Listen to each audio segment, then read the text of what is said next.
ce gwanau shine namijin. Gwano ne ko gwanau? Gwanau. Zaka ji Bahaushe na cewa gwano baya jin warin jikinsa. To in an ce gwanau shine namijin da bai da tsafta. Subhanallah. Shi bai san daidai ya wanke ko ya gyara ko ya tsaftace ko ya killace, bai san wannan ba. Namijin da watakila da zai samu dama ya iya yaga mata zanin gado da kaushin kafarsa saboda rashin kula da kansa.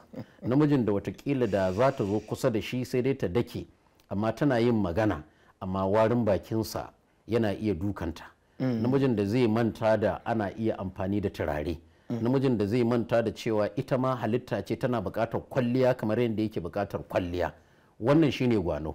Za ta damuwa wajen gyara shi ko kintsa shi, amma shi bai damu da wannan abin, baya jin wari daga wajensa.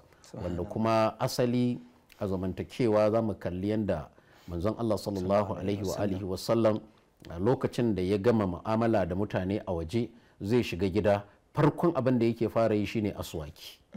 Kuma kasancewar shi mai tsafta sallallahu alaihi wasallam har a jinyar da ya koma ga Allah a cikinta, sai da ɗaya daga cikin matan shi wanda ya koma ga Allah yana tsakanin cinyarta da kirjinta, ummuna Aisha radiyallahu anha take cewa yana kwance yana cikin jinya, amma sai ga ɗaya daga cikin 'yan uwanta ya shigo da asuwaki a hannun shi yana tattaunawa. Sai manzo Allah sallallahu alaihi wasallam ya kalli idan sai ya koma yana kallon wannan asuwakin. Alama ce ta nuna cewa yana buƙatar yin asuwaki a halin rashin lafiya. Kuma ta kalli haka ita wasu da ƙwarewa, ta gane cewa ga abin da mijinta yake buƙata. Ta karɓo wannan asuwakin, ta cire kan da aka tauna, ta sake lausasa masa shi, ta sa a bakin manzon Allah sallallahu alaihi wasallama yayi asuwaki da shi. Take cewa ban taba ganin wani asuwaki da yayi kyau ga manzon Allah sallallahu alaihi wasallama kamar wannan ba. Kenan yana cikin lokacin da zai koma ga Allah, amma yana mai tsaftar bakinsa.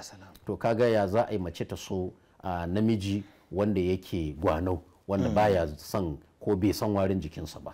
Wannan shine abin da ake nufi da namiji. Haske mai ne ga gidan kowa Afirka TV. TV3 tafarkin rayuwa.